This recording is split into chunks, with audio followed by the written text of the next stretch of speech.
자, 오늘 여러분과 함께 비포 앤 애프터라는 제목으로 여러분과 함께 좀 같이 말씀을 나누도록 하겠습니다. 여러분, 비포 앤 애프터 언제 많이 들어봤습니까? 한마디로 말하면 엄청난 급격한 변화, 그 변화가 있는 그 현장, 그 상황, 그때 이 비포 앤 애프터가 사용이 되죠. 그래서 여러분, 우리나라에서는 주로 이 비포 앤 애프터가 이 성형외과에 많이 사용이 되어집니다. 그래서 성형하기 이전에 참담했던 그 외모, 그 모습, 그러나 시술을 통해서 어떻게 인간이 되었는가, 이런 모습들을 이제 그 사진을 통해서 보여주죠.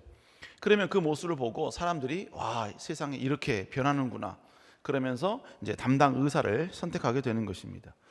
또 이 비포 앤 애프터가 사용되어지는 영역이 어디냐면 바로 이 다이어트 영역입니다. 그래서 다이어트가 운동을 하든 아니면 약을 먹든 어떻든 간에 이전과 이후의 삶, 이게 어떻게 바뀌었는가, 이게 좀 보여지게 되죠. 그래서 그 모습을 보면서 사람으로 하여금 그 다이어트에 대한 열망, 이 모습을, 이런 열망을 계속해서 이제 북돋게 하는 것입니다. 제 막내 동생이 약사입니다. 홍복기 목사만 제 동생이 아니라 또 막내 동생이 또 한 명 또 있습니다. 어느 날 동생이 저에게 좀 문자가 왔어요. 내용이 뭐냐면 지금 의학적으로 인정받는, 하지만 이제 스스로 주사를 놔야 되는, 그렇게 다이어트하는 약이 나왔다는 것입니다. 그래서 그렇게 살을 빼는 약을 한번 배에다가 한번 주입시켜 보라는 거죠. 아마 이제 제 몰골이 좀 그랬나 봅니다. 그래서 제 동생이 이제 그렇게 문자가 왔어요. 그러면서 이제 보내줬습니다. 그러면서 하는 말이 뭐냐면, 이거 주사 맞으면 식욕이 사라진다는 겁니다. 그래서 식욕이 사라지기 때문에 이제 점점 나도 모르는 사이에 서서히 다이어트 효과가 나타나게 된다는 거예요. 그러면서 제 동생이 하는 말이 비포와 애프터 사진을 보내달라고 저한테 이제 요구를 한 것입니다. 그런데 우리 사랑하는 청년 여러분, 제가 저의 식욕이 약의 효과를 이겼습니다. 그 주사가 특허받은 겁니다. 덴마크 회사에 특허받은 그러한 주사, 다이어트용인데 제 식욕이 특허를, 묵사발을 만들었고 조직이 만들어 버렸습니다. 여러분, 주사를 맞았는데 저는 배고프더라고요. 그 주사 맞으면서 간식 먹기도 했고요. 그리고 밥맛이 너무 좋았습니다. 근데 왜 그런지 모르지만, 그래서 제 동생에게 비포 사진은 정말 많이 보내줬어요. 근데 아직까지 애프터 사진을 지금 못 보내주고 있습니다. 왜냐하면 아직 변화가 없기 때문에. 여러분, 이 약의 효과가 있을 수 있도록 저를 위해서 좀 기도해 주시기를 부탁드리겠습니다. 좀 그만 처먹을 수 있도록 좀 기도해 주세요. 오늘 본문도 마찬가지예요. 오늘 본문도 비포 애프터, 완전히 전과 후가 완전히 다른 그 한 사람을 우리에게 소개해 주고 있습니다. 오늘 본문은 예수님께서 한 마을에 들어가셔서 놀라운 기적의 역사를 베푸신 그 장면을 우리에게 소개해 주고 있습니다. 그 기적의 경험자, 수혜자가 누구냐면 바로 귀신 들린 자였습니다. 그런데 이 기적이 일어나는 과정 가운데 약간 주변 사람들이 큰 좀 피해를 좀 입었어요. 그 피해를 입은 것이 누가복음 8장 33절에 나옵니다. 내용이 즉슨 이런 거예요. 여러분, 한 사람을 괴롭히던, 성경에 보면 귀신들 복수로 이야기합니다. 한 사람에게 다수의 귀신들이 들어갔다는 것이죠. 그리고 하나님의 명령에 떨어지자 그들은 그의 사람 몸에 나와서 바로 돼지들의 몸속에 들어가게 됩니다. 그러자 귀신 들렸던 이 돼지들이 전부 다 미쳐 날뛰면서 결국은 호수로 향하여서 호수 속에 다 빠져 몰사하게 된 상황이 발생하게 되는 것입니다.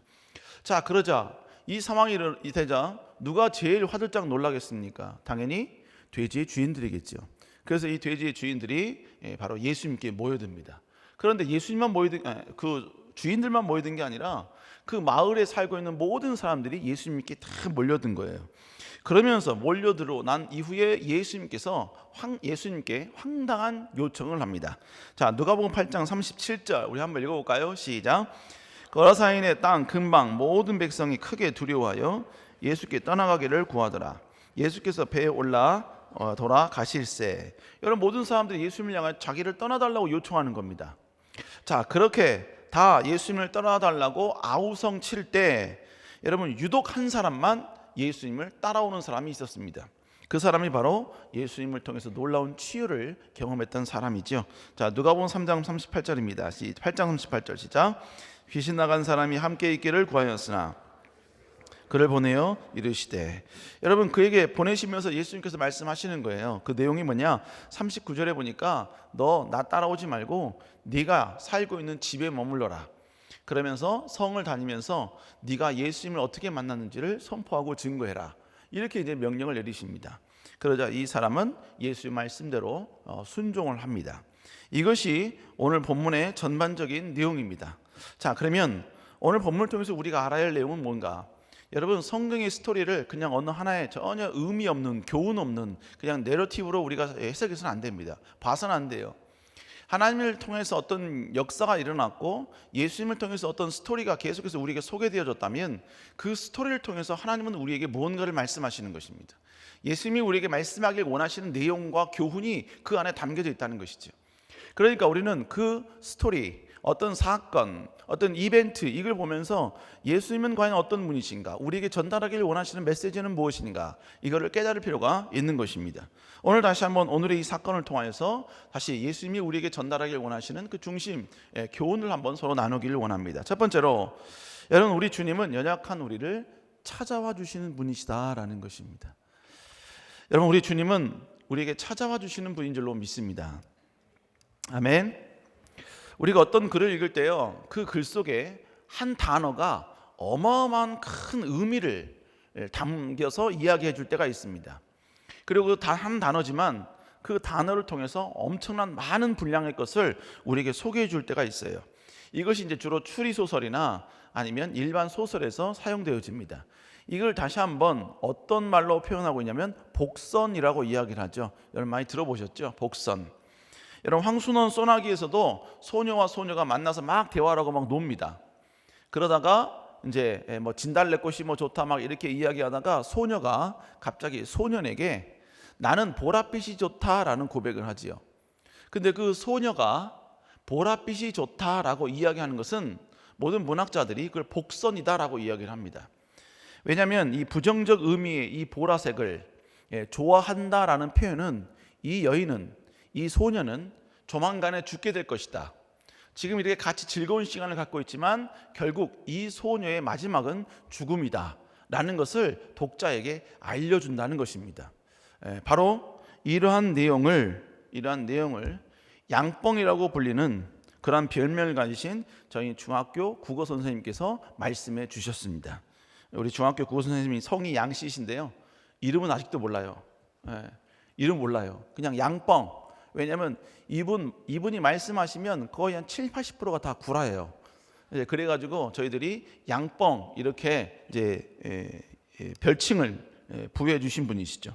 그분께서 계속해서 이 복선, 이 문제 나온다, 학력고사에 나온다 몇 번을 이야기해서 제 머릿속에 지금도 기억하고 있습니다. 여러분, 결국 한 단어가 어마어마한 많은 것을 의미해 주더라는 것입니다. 오늘 본문도 마찬가지예요. 오늘 본문 속에서 그냥 우리는 무심코 읽어 내려갈 수 있는데 그 단어 하나가 어마어마하게 많은 의미를 우리에게 전달해 주는 게 있어요. 그게 뭐냐면 바로 예수님께서 들어가신 장소, 기적을 베풀어진 장소입니다. 자, 그 장소가 어딘가? 자, 누가복음 8장 26절에 보면 예수님께서 어디에 들어가셨냐면 갈릴리 맞은편이라고 이야기하죠. 갈릴리라는 호수가 있는데 그 호수 맞은편이라고 이야기하고 그 명칭도 명확하게 이야기합니다. 본문에 보니까 거라사인의 땅이라고 이야기합니다. 그런데 여러분, 성경 마태, 마가, 누가, 요한은 예수님의 행적에 대해서 쭉 설명을 하죠. 그러니까 이 사복음서에는 서로 중복되는 사건들을 각자의 관점으로 표현해 놓은 것들이 많이 있습니다. 오늘 우리가 읽은 누가복음 8장도요, 마태복음 8장에 보면 동일한 이야기, 동일한 사건을 소개해 줘요. 하지만 누가가 바라보는 사건과 그리고 마태가 바라보는 관점이 약간 다른 관점으로 보기 시작하는 것이죠. 그런데 중요한 것은 그 마태복음 8장 28절에 보니까 누가복음에서는 거라사라고 이야기를 했는데 마태복음에서는 다른 명칭을 사용합니다. 그 명칭이 뭐냐? 바로 가다라 지역이었어요. 가다라 지역. 그러니까 동일한 지역인데 지금 두 명의 저자가 다른 명칭을 지금 사용하고 있는 것입니다. 자, 그러면 주님이 들어가신 가다라 지방은 어느 지역인가? 여러분, 이스라엘의 지도를 보면 나와 있습니다. 저기 보면 저기 이스라엘의 지도, 지역을 의미하는 거예요. 우리나라도 보면 뭐 충청 남북도, 경기도, 서울 이렇게 쭉 이렇게 구별이 돼 있잖아요. 이스라엘 백성들도 바로 저렇게 지역적으로 구별이 돼 있었습니다. 그래서 맨 위쪽 보라색으로 있는 부분이 바로 갈릴리 지역, 그 아래 지역이 사마리아 지역, 그리고 그 아래가 유다 지역, 이렇게 지역이 서로 구분되어 있었습니다. 그런데 중앙에 있는 갈릴리 호수와 요단강 우편에 있는 그쪽 가운데 큰 영역에 녹색으로 표시된 부분이 바로 데가볼리라는 지역입니다.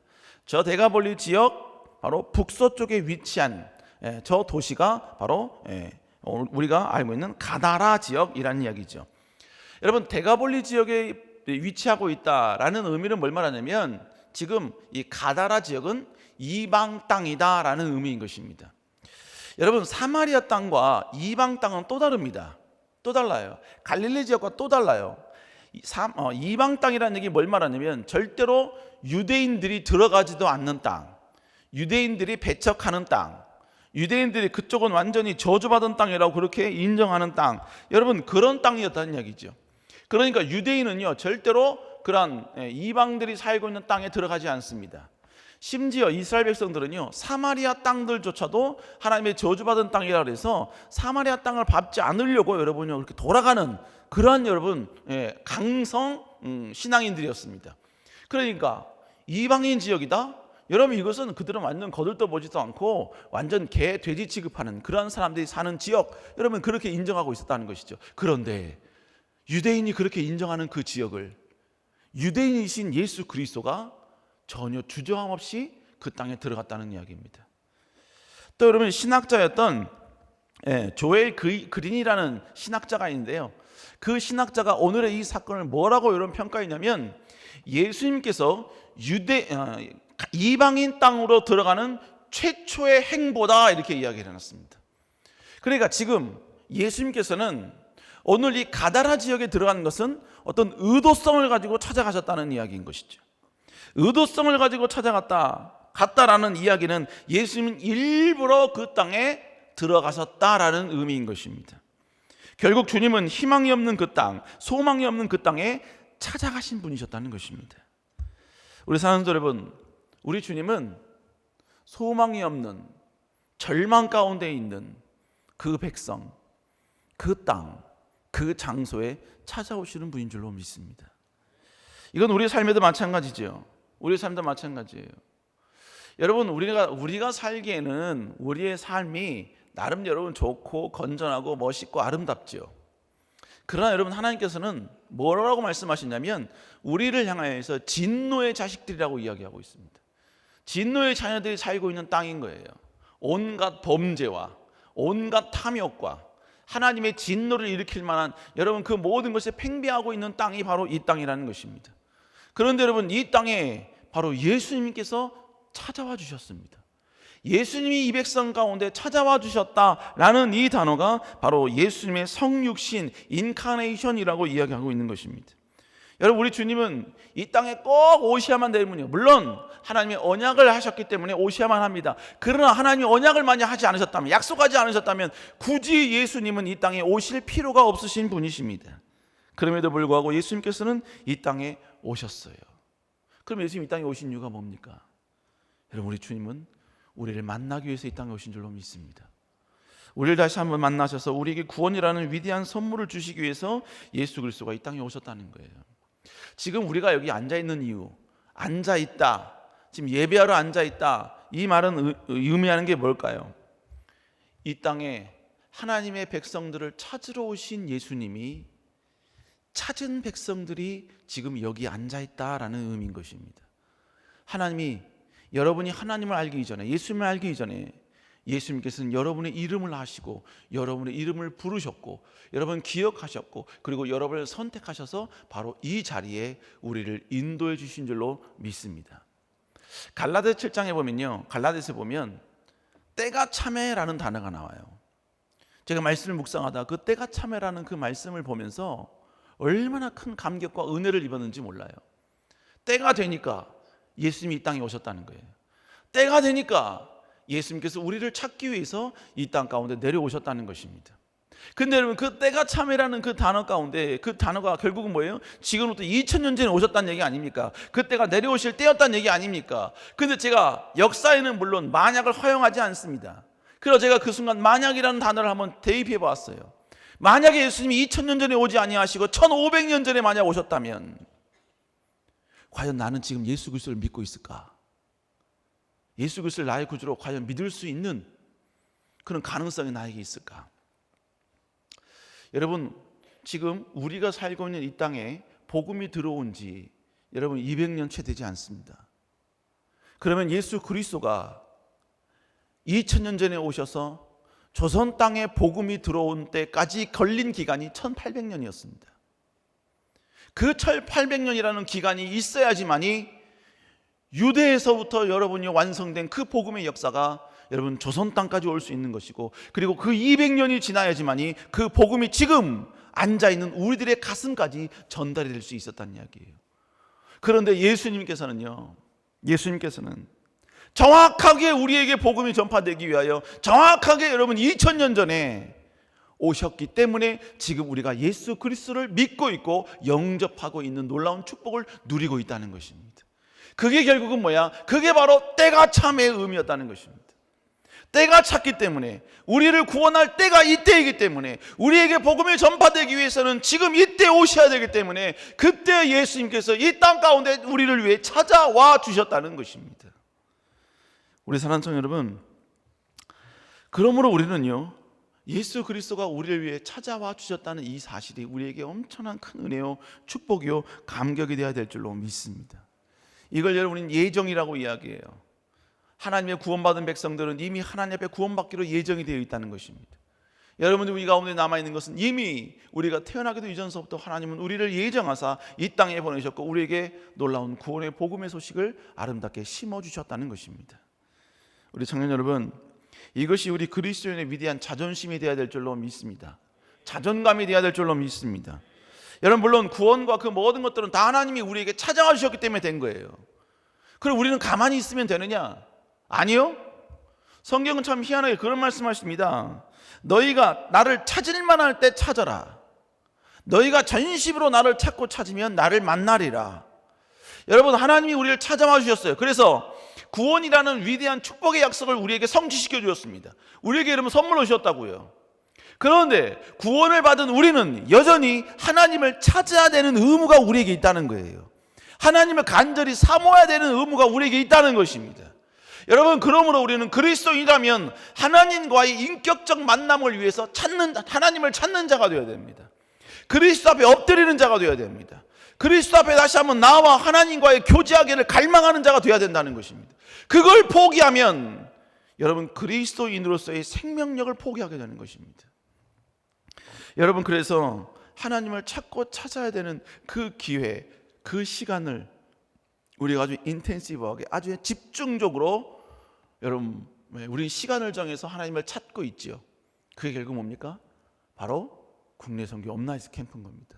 업나이스 캠프인 거예요. 네. 그래서 꼭 오라고 하는 거냐? 네. 여러분, 오라고 하는 거예요. 그럼 제가 뭐라고 지금 설교하겠어요? 오라고 하는 거지. 여러분 인생 가운데 진짜 비포와 애프터가 나눠지는 어떤 역사의 전환점, 예수님을 인격적으로 체험하는 그 인생의 전환점이 우리 그리스도에게는 단 한 번이라도 있어야 됩니다. 있어야 돼요. 그 놀라운 역사의 전환점을 만들기 위해서 업나이스 캠프를 가는 것입니다. 여러분, 다시 한번 그곳에서 그 현장에 다시 찾아와 주시는 주님을 경험할 수 있기를 주의 이름으로 축복합니다. 두 번째로, 주님은 찾아오셔서 우리의 삶의 비포와 애프터를 완전히 다르게 해주셨다는 거예요.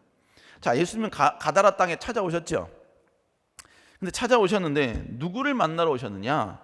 여러분, 누가복음 8장 27절에 보니까 예수님께서는 누구를 만나러 오셨는지를 명확히 소개해주고 있습니다. 자, 8장 27절 읽어볼까요? 시작. 예수께서 육지에 내리심에 그 도시 사람으로서 귀신 들린 자 하나가, 본문에 보니까 뭐라고 해요? 도시 사람으로서 귀신 들린 자를 만났다라고 이야기하죠. 귀신 들렸다, 이 말 하나에도요 많은 의미가 좀 담겨져 있습니다. 귀신 들린 사람, 그 사람은요 당시 의학으로는 절대로 고칠 수 없는 사람, 그러므로 지금 그가 가지고 있는 모든 정신적 고통은 평생 영원토록 죽을 때까지 갖고 있어야 될 사람, 그 흑암과 고통 가운데 평생 살아야 될 사람, 더 이상 희망이 없는 사람, 그것이 귀신 들린 자의 의미입니다. 또 여러분, 인간관계 면에서도 그는 가족을 포함해서 모든 사람에게 배척당하는 사람, 그 어떤 다른 사람의 사랑과 긍휼을 전혀 받을 수 없는 사람, 이것이 바로 귀신 들린 자의 의미인 것입니다. 또 마지막으로 인간적인 측면에서 그는 절대로 인간적인 삶다운 삶을 절대로 살 수 없는 존재, 그것이 귀신 들린 자의 모습이에요. 자, 이 모습을, 이 모든 것들을 전부 다 종합적으로 표현하는 것이 조금 전에 읽었던 27절이에요. 다시 한번 읽어볼까요? 시작. 예수께서 육지에 내리심에 그 도시 사람으로서 귀신 들린 자가 하나가 예수를 자, 여기서부터 그 사람은 오래 옷을 입지 아니하였으며 집에 거하지 아니하였고 무덤 사이에 거했다. 그는 옷을 입지 않았다고요. 여러분, 옷을 입지 않으면 그게 제정신입니까? 절대로 여러분 제정신이라고 말할 수 없잖아요. 그렇죠? 오늘 여러분 2부 3부 때 성가대가 아니고 헌금송 하시는 분이 너무 찬양을 잘 하시더라고요. 막 은혜가 막 되더라고요. 고음을 올리는데 전혀 고음이 올라가는데 전혀 문제가 없이 막 올라갔다 내렸다 막 그러시더라고요. 제가 그 찬양을 들으면서 야, 저분은 어떻게 저렇게 찬양을 잘할까. 근데 그분이 오늘 빨간색, 위아래 빨간색 치마를 입고 오셨거든요. 저 치마를 입으면 될까? 저 치마를 입으면 지금 잘 부를 수 있을까, 저분처럼? 엉뚱한 생각이죠. 여러분, 제가 옷을 입었다 해서 오늘 여러분 빨간색 위에 상의에 빨간색 치마를 입고 왔으면 여러분들이 오늘 설교를 듣겠습니까? 듣겠어요? 여러분, 옷을 입는다는 것 자체도 그렇지만 여러분 옷을 바로 입어야 되는 것도 아주 중요한 의미가 있는 거죠. 근데 이 사람은 아예 옷을 입지 않았다고요. 또 본문에 보니까 여러분 그는 가족 집으로부터 떠나 있는 사람이에요. 왜? 여러분, 아무리 그에게 여러분 고통이 있어도 가족은 포용하잖아요. 그런데 가족조차도 포용할 수가 없어요. 그리고 그가 거했던 곳이 어디라고 얘기합니까? 무덤이라고 이야기합니다. 여러분, 밤에 무덤에 갈 수 있나요? 무덤에서 잘 수 있어요? 절대로 못 가죠.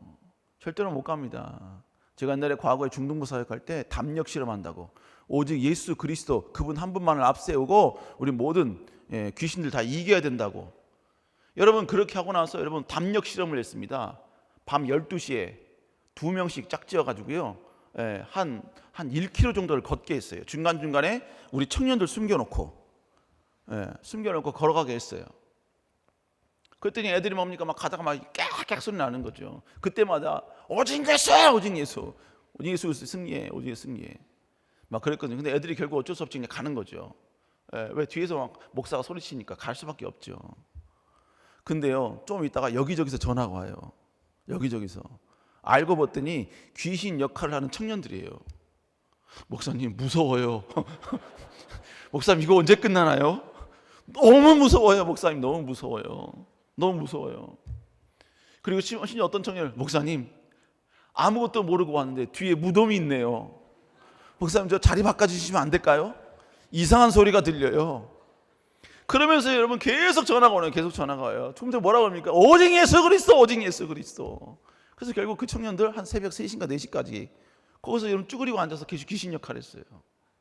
여러분, 무덤 뒤에 있다? 이거 쉽지 않다고요. 쉽지 않아요. 그런데 그 무덤에서 이 사람은 살고 있는 겁니다. 한마디로 이야기하면 이 사람은 모든 것이 전부 다 절망이라는 이야기예요. 희망이 없다는 이야기입니다. 그런데 주님이 그런 그에게 찾아와 주셨어요. 그리고 암흑 가운데 살고 있는 그를 향하여서 주님께서 위대한 선포를 해주십니다. 누가복음 8장 29절 읽어볼까요? 시작. 이는 예수께서 이미 더러운 귀신을 명하사 그 사람에게 나오라. 본문에 나오라, 그 사람에게 나오라. 이 말은 뭘 말하는 겁니까? 그가 가지고 있는 가장 큰 고통, 아픔을 향하여서 해결되라 라고 명령하시고 선포하신 것입니다. 결국 우리 주님은 어떤 분이십니까? 우리 주님은 찾아오셔서 우리를 책망하시는 분이 아니셔요. 우리 주님은 찾아오셔서 우리 아픔을 위로해 주시는 분이십니다. 우리의 상처를 해결해 주시는 분인 줄로 믿습니다. 여러분, 오늘 누가복음인데 누가 기록했을까요? 누가복음은 누가 기록했을까요? 누가복음은 누가가 기록을 했습니다. 누가복음은 누가가 기록을 했어요. 누가는 의사입니다. 의사란 얘기는 뭘 말하느냐? 똑똑하다는 이야기예요. 그리고 모든 것을 전부 다 분석적으로, 그리고 모든 걸 다 체계적으로 그렇게 조사하고 분석하는 그러한 것이 달란트가 있는 사람이다라는 의미예요. 여러분, 이 말은 그래서 누가복음은 다른 복음에 비해서 훨씬 더 조직적이고 체계적입니다. 뿐만 아니라 여러분, 이 누가는 일부러 오늘의 사건을 기록하면서 이 오늘 예수를 만났던 이 사람이 비포와 애프터가 어떻게 확연히 달라지게 됐는지 아주 정확하고 체계적으로 우리에게 보고해 줍니다. 그 보고하는 표가 나와 있어요. 표 한번 볼까요? 여러분, 본문에 보면 상황적으로 보면요, 이 사람은 예수를 만나기 전에는 귀신 들린 자였습니다. 그런데 예수를 만난 이유는요, 그는 여러분 귀신이 나간 자가 되었죠. 외모적으로 볼 때는 그는 이전에는 귀신으로 말미암아 이 옷을 입지도 못하고 살아가는 자였는데 이제는 옷을 입었다라고 표현하고 있습니다. 이전에는 여러분의 가족관계도 깨어져서 무덤에 살던 사람이었는데 이제는 집으로 돌아갈 수 있게 되었습니다. 정신적으로 소리 지르면서 살아야 될 그가 정신이 온전해지는 위대한 변화와 치유를 경험했다는 것입니다. 결국 그는 모든 사람이 확연하게 알 수 있는 비포와 애프터의 삶을 모든 사람에게 드러내어 주었다는 것입니다. 근데 이게 가능한 이유가 뭐예요? 지금까지 살아왔던 삶 때문에 그렇습니까? 나름대로 여러분 지금의 현실을 자기 노력으로 여러분 극복해 보려고 노력했기 때문에 그런가요? 아니면 여러분 상담사 오은영 박사를 만나서 그런 거예요? 아니면 여러분 다른 어떤 사람이 좋은 사람의 이야기를 들어봤기 때문에? 아니에요. 오늘 그가 이렇게 된 이유는 무엇 때문이냐? 여러분 바로 자기에게 찾아와 주시는 예수 그리스도를 만났기 때문입니다. 그리고 그 예수님께서 그의 문제를 향하여서 치료될지어다라고 선언해 주시고 선포해 주셨기 때문인 것입니다. 여러분, 우리 주님은 어제나 오늘이나 동일하신 분인 줄로 믿습니다. 과거에 여러분 그에게 그렇게 하심을 통해 찾아오셔서 그의 모든 문제를 해결해 주신 주님은 지금 이 시대에도 우리에게 찾아오셔서 우리를 회복시켜 주시고 우리의 모든 아픔을 완벽히 치료해 주시는 놀라운 능력의 주님이신 줄로 믿습니다. 여러분, 그래서 우리에게 찾아오셔서 좌절 가운데 있는 자에게 희망을 주십니다. 상처 가운데 그 상처로 말미암아 허덕이고 있는 자에게 다시 한번 여러분 치료를 주시고 위로를 주시며 절망 가운데 있는 자에게 다시 한번 소망을 주시고 자존감의 결여로 말미암아 여러분 모든 한 발자국조차도 내딛지 못하는 자에게 다시 한번 자기를 사랑할 수 있는 마음을 주사 다시 용기 내어 도전할 수 있는 용기를 그에게 허락하시는 것입니다. 내 인생에 내가 무슨 의미 있는 존재인가? 내 삶이 과연 내 존재가 과연 무슨 의미가 있는가? 여러분 그렇게 자기를 학대하던 그가 여러분 예수님이 찾아오시는 예수님을 만나면 여러분 너는 정말로 하나님 나라의 영광을 위해서 존귀하고 위대하게 쓰임 받을 자이기 때문에 너에게는 하나님의 위대한 비전이 있다. 너에게는 하나님의 귀한 꿈이 있다. 이걸 회복하게 되고 다시 한번 그 모든 것들을 소유하게 되는 위대한 역전과 기적과 능력을 여러분 경험하게 된다는 것입니다. 우리가 믿는 주님은 바로 이런 주님이신 줄로 믿습니다. 여러분 그러니까 때로는 여러분 그리스도인이라고 고난이 없다? 여러분 저는 절대로 그렇게 이야기하지 않습니다. 저는 목사예요. 그죠? 목사죠? 아니에요? 목사잖아요. 아니에요?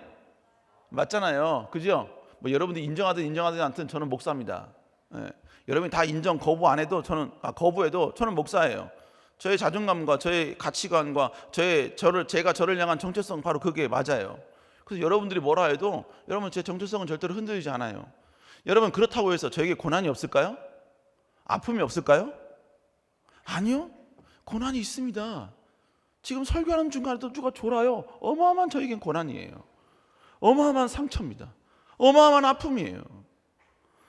여러분 그러면 이 모든 고난이 왔다고 해서 내가 그 자리를 좌절하느냐? 아닙니다.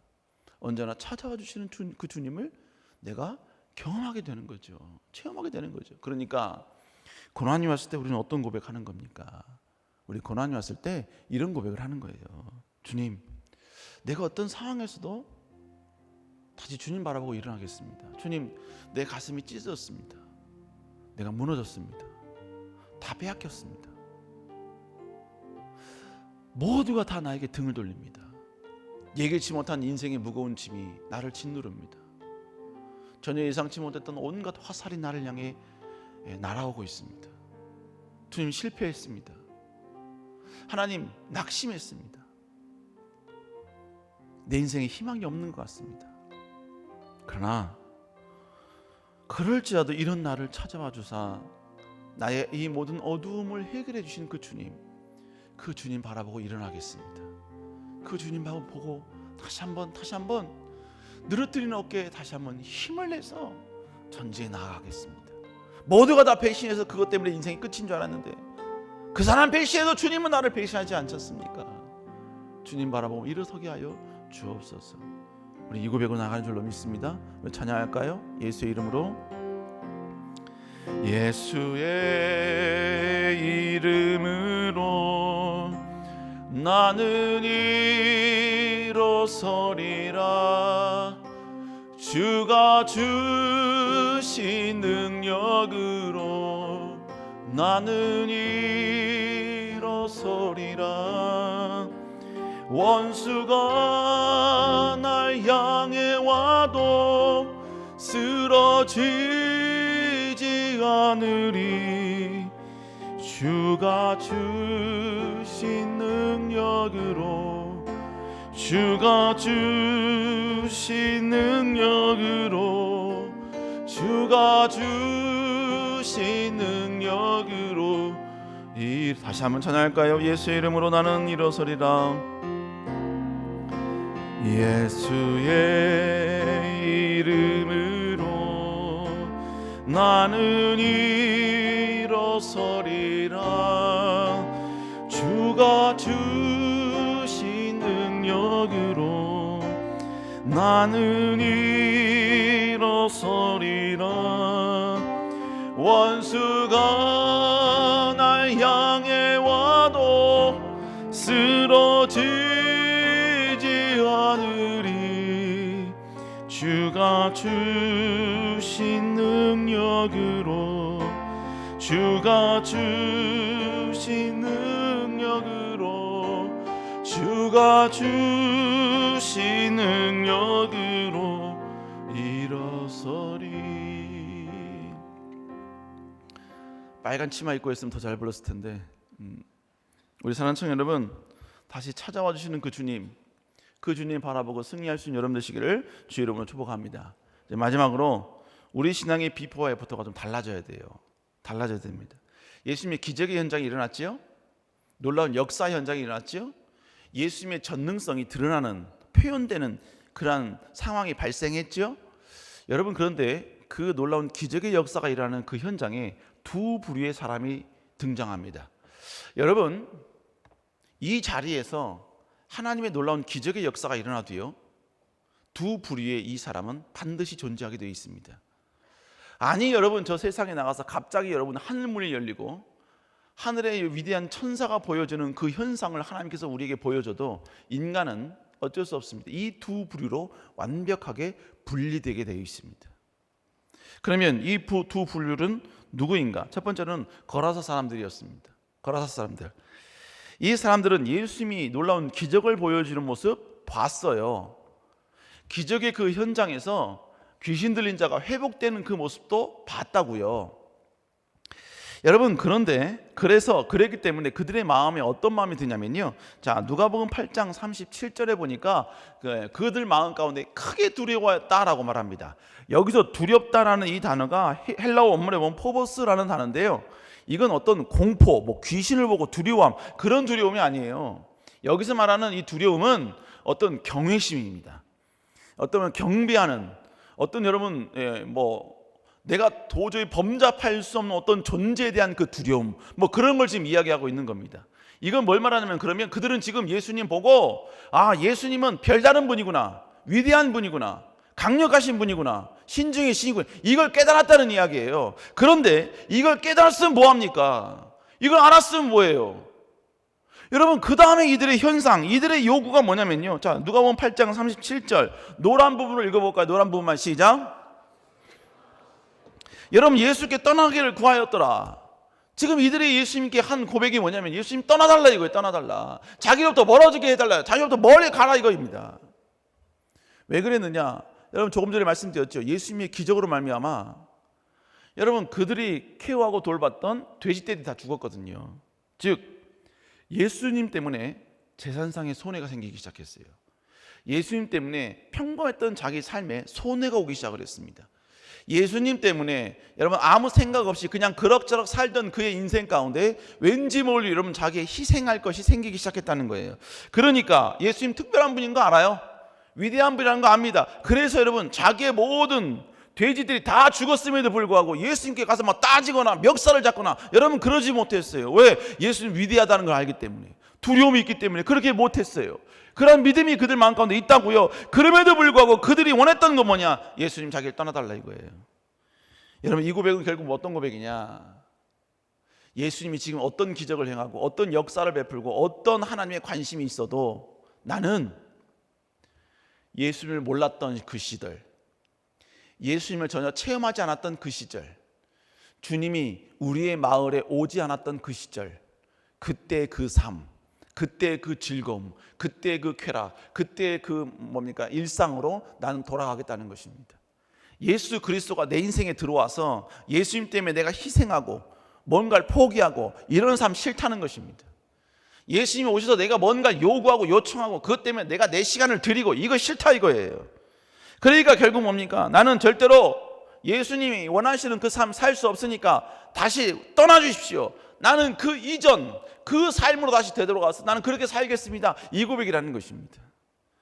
여러분 우리가 예수 그리스도를 믿으면서도 이러한 부류의 사람들은 동일하게 나타날 수밖에 없다는 거예요. 여러분 기적을 내가 경험하지 않은 게 아니야. 때로는 경험을 했어. 심지어 내가 경험하지 못했어도 기적을 체험한 사람이 내 옆에 있어요. 누군가 간증을 합니다. 들었어요. 삶이 변화되었다는 얘기 여러분 청에서 셀마를 통해서 들었다고요. 그걸 들었음에도 불구하고 나는 과거의 삶을 절대로 돌이키기 싫다 이겁니다. 과거에 즐거웠던 그 시절, 과거에 행복했던 그 시절, 과거에 쾌락적으로 살았던 그 시절, 과거에 세상에서 마음껏 놀았던 그때 그 모습 나는 절대로 이거 포기할 수 없다 이것입니다. 그러니까 주님 나로부터 멀리 가주십시오. 나로부터 멀리 떠나주십시오. 난 예수님 때문에 내 인생을 드리고 예수님 때문에 내 삶을 드리고 난 그거 하기 싫습니다. 그거 못합니다. 할 수 있는 거 단 하나, 주일날 한 번 나오는 거, 주일 한 번 나와서 예배 드리는 거, 이것만큼은 내가 한번 어떻게 해볼 수 있겠습니다만 그 이후에는 하나님이 어떻게 되든 하나님의 계획이 뭐든 나는 그 상관없습니다. 난 그대로 따라가지 않겠습니다. 업라이트 캠프 가든 말든 하나님의 임재를 체험하든 말든 난 그 상관없습니다. 난 세상적으로 살겠습니다. 세상적으로 누리겠습니다. 여러분 그 고백인 거예요. 그런데 이들과 다른 행보를 보인 사람이 나오지요. 그 사람이 바로 기적을 체험한 사람이었습니다. 그 사람은 어떤 고백을 합니까? 누가복음 8장 38절 한번 읽어볼까요? 시작.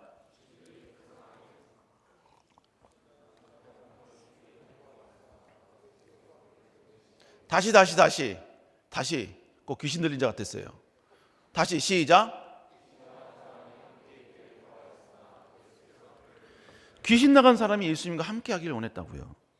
지금 예수님은 수많은 거라사 사람들이 우리를 떠나주십시오 라고 해서요, 주님은 그 어떤 대꾸도 하지 않고 예수님을 배척하는 그를 향하여서 등을 돌리십니다. 그리고 여러분 배를 타고 다른 마을로 가려고 지금 이미 배에 오르신 거예요. 그렇게 그 마을을 떠나려는 주님께 이 사람은 굳이 찾아와서 예수님께 구한 거예요. 주님, 나도 주님과 함께 하길 원합니다. 나도 데려가 주십시오. 나도 주님과 가는 그 길 가겠습니다. 여러분 이 고백이 결국 뭐예요? 만약에요 이 사람이 예수님 따라가면요, 이 사람은 예수님 때문에, 예수님 따라간다는 이유 때문에 이 사람 많은 불편함이 있을 겁니다. 여러분 성경에서 예수님께서 뭐라고 말씀하시면 여우도 자기 굴이 있건만 인자는 누울 자리가 없다라고 말씀하셨어요. 예수님은 편히 누울 자리가 없다는 거예요. 여러분 그러면 예수님을 따라가는 이 사람은 결국 어떻게 되겠어요? 이 사람도 마찬가지죠. 동일한 인생 아닙니까? 예수님 따라가면 가시밭길도 가야 합니다. 예수님 수많은 사람에게 조롱당했죠? 핍박당했죠? 그러면 예수님 옆에 있다면 그 조롱을 같이 경험해야 합니다.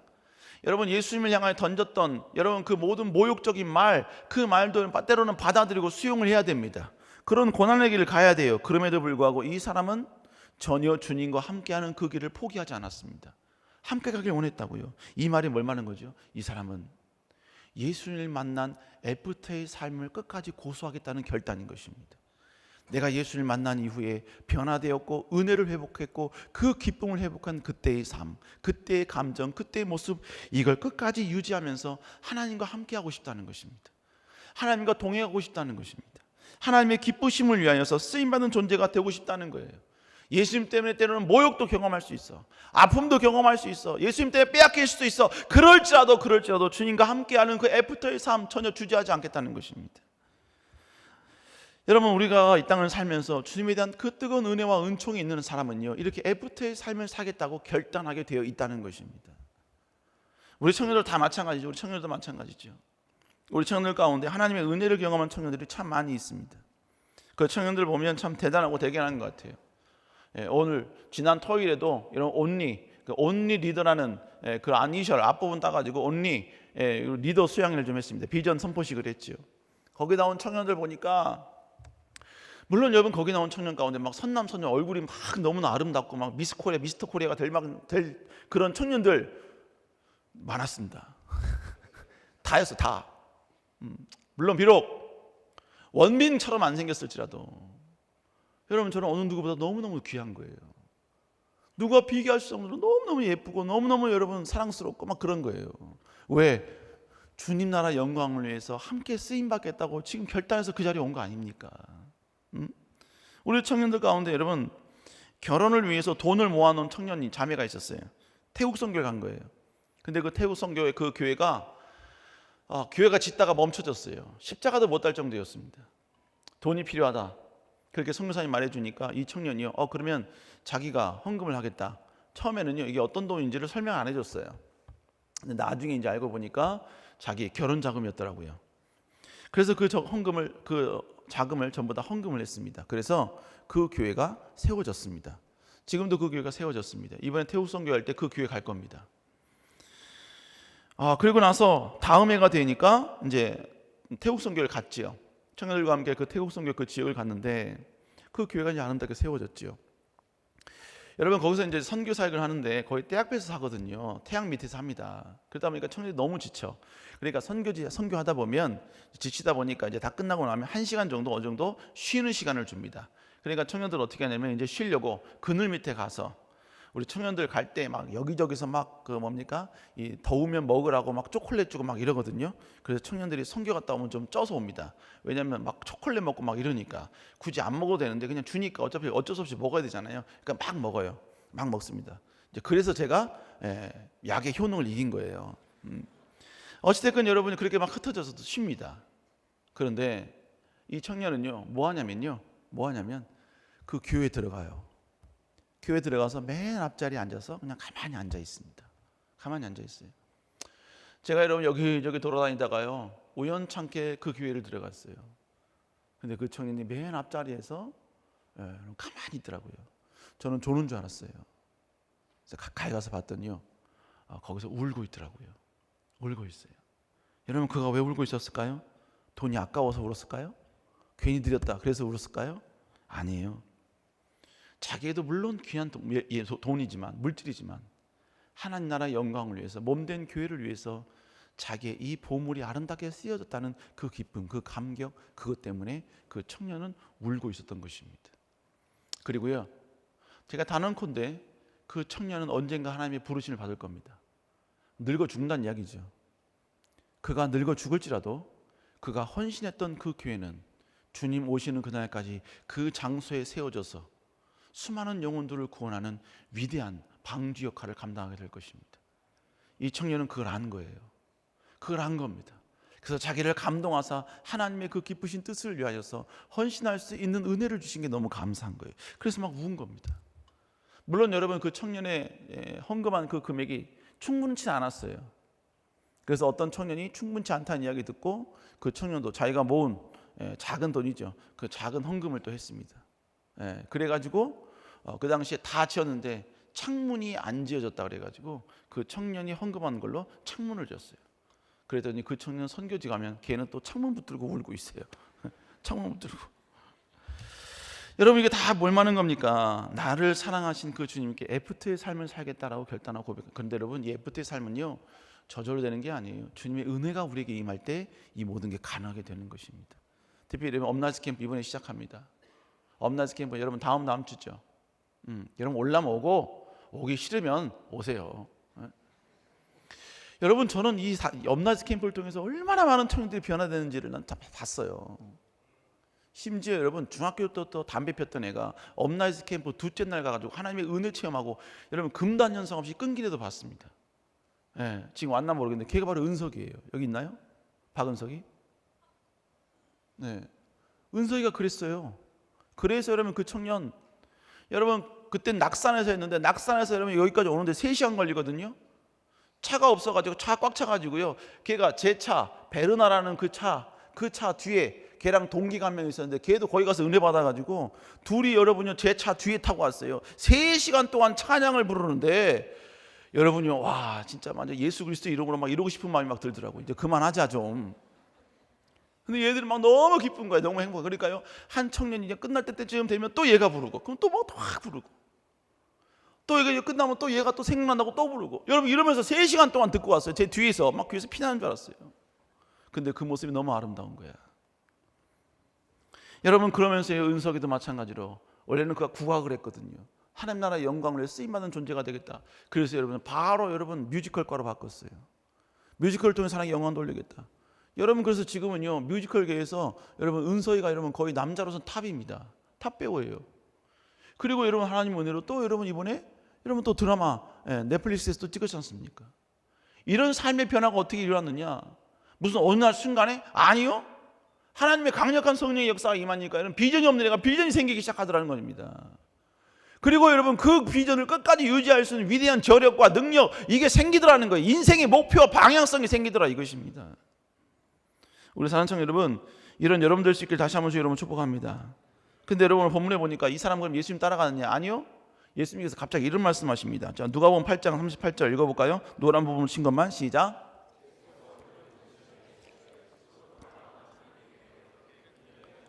예수님 뭐라고 말씀하십니까? 나 따라와 이렇게 말씀하셨어요? 아니요. 네가 있는 집, 그 집에서 예수님이 너를 통해 어떤 역사가 일어나는지를 이야기하라, 공개하라는 이야기입니다. 여러분 그러므로 예수 그리스도인들은 나에게 찾아오신 그 예수 그리스도를 나의 가정과 나의 학교와 나의 사업터와 나의 직장에서 선포하고 증거할 수 있는 사람이 되어야 됩니다. 예수님 부끄럽습니까? 예수님 창피합니까? 예수님을 소개하는 게 여러분요 정말로 여러분 모욕적입니까?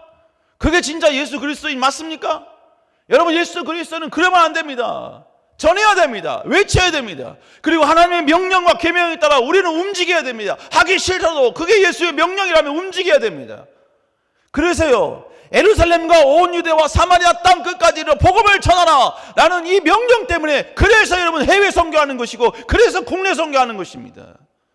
저도 국내 선교 가면요 스트레스 받아요. 힘들어요. 지칩니다.